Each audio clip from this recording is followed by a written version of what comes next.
first, live, local. This is Fox 12 Now.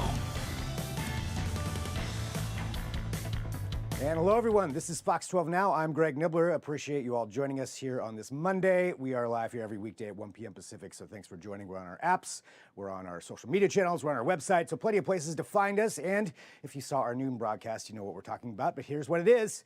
It's the coolest thing made in Oregon. Now, that is a tough thing to decide. There are so many amazing products and companies here out of the state of Oregon, but there is an organization called Oregon Business and Industry, which has compiled 16 products in, I would say this is a wide variety of products that are now going to be competing against each other in a bracket. You get a chance to participate in it, to vote on it, and we're going to discuss all of that and more right now. I've got the president and CEO of OBI, Angela Wilhemls, who's joining me right now.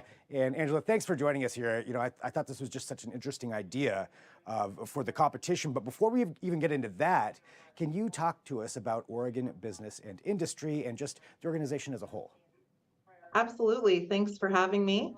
So Oregon Business and Industry, or OBI, is a statewide membership association. We advocate on behalf of a healthy, prosperous, and competitive business environment in Oregon. We represent businesses of all sizes in each of Oregon's 36 counties and in all industries. So we wear a couple different hats. We're the affiliate for the National Association of Manufacturers, which ties into the coolest thing, product competition. We're also the affiliate for the National Retail Federation. But at our core, we represent all businesses, all types, all sizes. So then these businesses join your organization in order to achieve that representation. Is that right? Yeah, we are a membership organization. It's a lot like a statewide chamber of commerce. That's one of the hats that we wear. So many businesses, we have about 1,600 member companies that choose to join and invest in our work.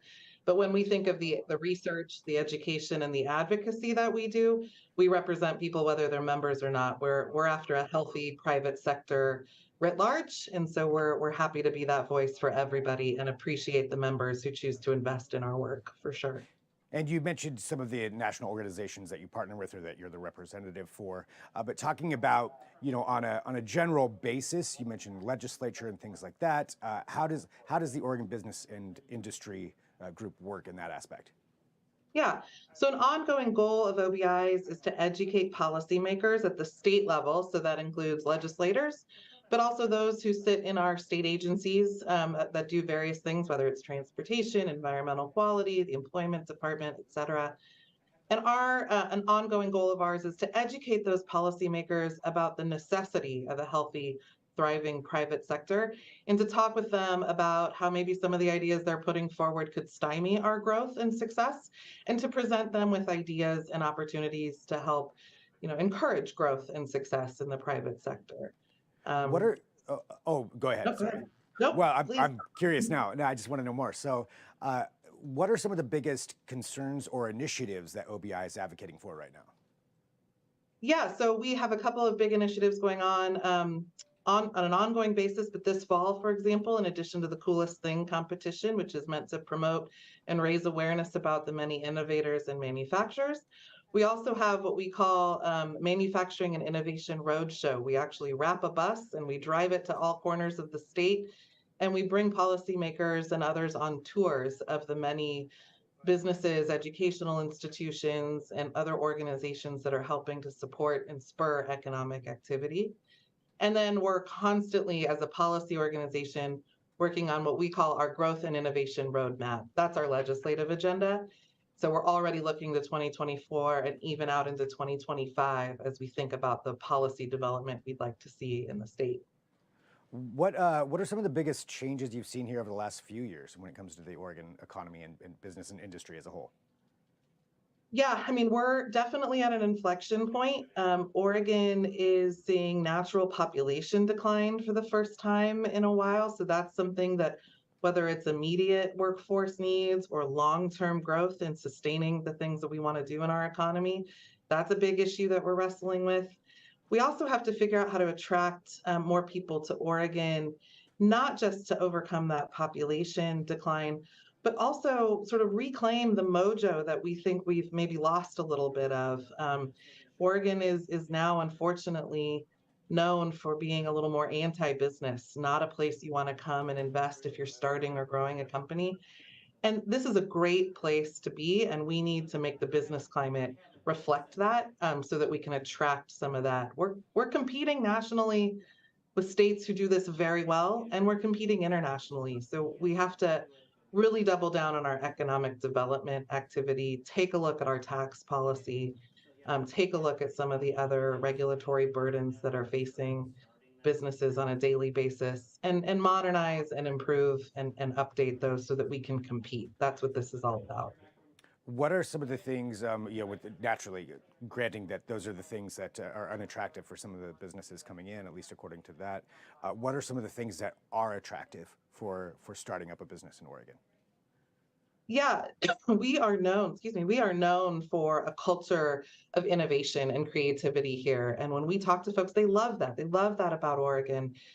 They love to see the history that we have in solving problems, building new products, engineering new ways of doing things. And I think we still have that here. We just have to make sure that people know about it. And we have to be a state that invests in that type of work and rewards that type of creativity, ingenuity, and gets again back into that economic development space. It's also a beautiful natural place to live. And so getting back to that place where this is a city and a state where folks want to come, they want to move their families here so that we can grow businesses based on that population migration.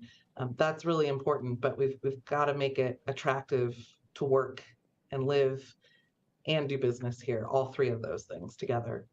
Do you think that's something that can be accomplished for those initiatives over the next couple of years? We're optimistic. We wouldn't do what we do if we didn't think it was possible. So we're excited to continue to engage with the policymakers to make that happen. So we're going to remain optimistic, and hope that we can get some of these changes through that we're going to see on our growth and innovation agenda. And yeah, we can do this as a state. We just have to commit and want to do it. We have to want to see that healthy, thriving economy come back. Is there any, if you had to pick one major initiative out of all of them, or is it just kind of them as a whole? But is there one that stands out above the rest? That's a great question. I think if I can narrow it down to two, I'm going to do that. And one of them, I think, is the proactive economic development. The state has to get back in that game in a very serious way, where we are actively retaining the companies we have and actively recruiting new companies to Oregon. There are some organizations that do this very well. As a whole, we've got to really recommit to that from a state policy standpoint as well. And then the second is we've done some survey work, and businesses are feeling just really under pressure. Like they can't keep up with the constantly changing regulatory environment. That's a pretty weedy thing. Most people don't sit around most days thinking about that. But yet the vast majority of businesses think that it is too difficult to keep up with the changing regulatory environment. It is too hard for them to navigate the constant change, and that is what drives them to think maybe this isn't the best place for me, and we've got to stop that and reverse course. So those are the two things I would focus on. Well, going from those to the competition now, talking about the innovation that you mentioned here in the state and some of the products, we've got this the coolest thing made in Oregon competition. Can you tell us what that is and how that came about? Yeah, the coolest thing made in Oregon is a bracket style competition. We solicited nominations over a period of several weeks, got more than 150 different products nominated, and a panel of industry, media, and education experts narrowed that list to 16. It was not easy. As you mentioned, there are a tremendous number of very cool things that we make in Oregon. But the list is set for this year. And voting is now open. So these companies at random were pitted against each other in a head-to-head bracket, and the public now gets to vote each week on their favorite. And so we have the ultimate coolest thing made in Oregon, which will be announced at the end of October. And we've got some of the images here, like no particular order, as you mentioned, just these are some of them. Yeah, it's great. And like you said, it's very diverse. I mean, we've seen robots and blue cheese and trucks and microchips and plywood and Leatherman tools and the container homes and a variety, which I think speaks to that point about Oregon's innovation and its culture. We're a manufacturing state. We're a net export state. We make a lot of great things that the world wants. And this competition is one small, fun way to highlight those and draw attention to some of those products. And yeah, the diversity of it, I know we've both said it a couple of times, but it really is true. It's all over the board as far as the diversity. There's a high-end dental chair that is in one of those, which looks amazing. I don't know much about it, but I mean, that just shows how many different things are being made here and that people are working on. So for I guess for the products, how did you decide on which ones made the 16?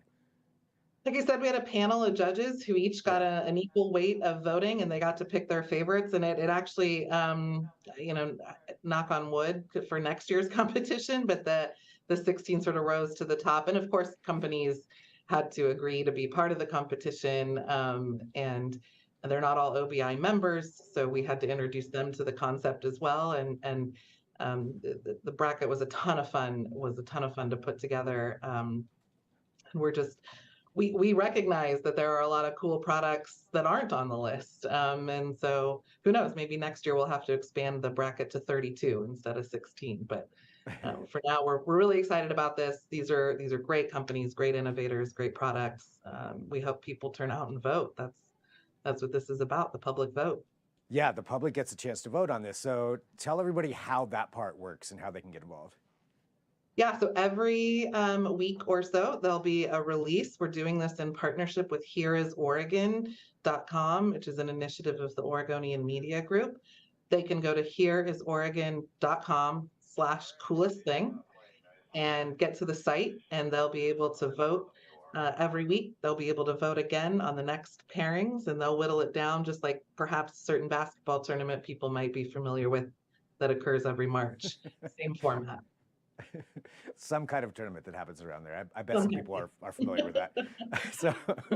So yeah, that's great. So you get to vote on it, and then what's the timeline? How long is it for determining a winner?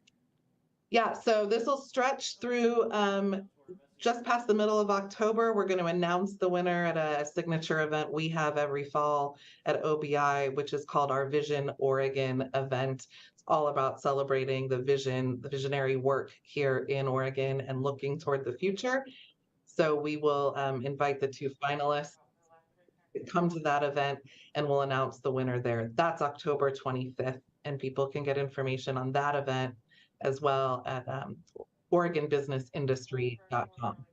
Very exciting. Well, yeah, actually, I probably want to talk to you about that event too coming up. So that's it's always great to find out about more innovation and how everybody's working here in Oregon, and clearly seeing that there's some great companies that are doing some amazing work, and it's nice to have a showcase for that. Well, Angela, anything else that you want to let people know about? Thank you for the opportunity. Again, I hope people check this out and vote. And I just want to remind everybody that, you know, Oregon is an extraordinary place filled with makers and creators, and supporting our manufacturing economy, supporting the manufacturing sector that drives a big part of the state is something we're proud to do every single day. And we hope that folks are encouraged and enthusiastic about this as well. Awesome. Well, Angela, thanks for taking some time to talk to us today. Thank you very much. And for everybody joining in too, this is Fox 12 Now. Again, we are live here from the Fox 12 Oregon News headquarters. That's what you see behind me. And you can find all of our videos on both you've got them on our YouTube channel. We're on Facebook. We're on the app. There's a Fox 12 Now button you can press right there. So if you download the Fox 12 Oregon app, that's a great way to check out all of our videos. Of course, the website as well. So lots of places. We get to have some really great discussions and cover a lot of topics here, whether it's breaking news, whether it's deeper dives on news stories that you've seen and want to know more about, or a reporter has more that they can share about it. We'll have them on here for that. Or, you know, finding out about events or different things happening in the Northwest. So a lot of things right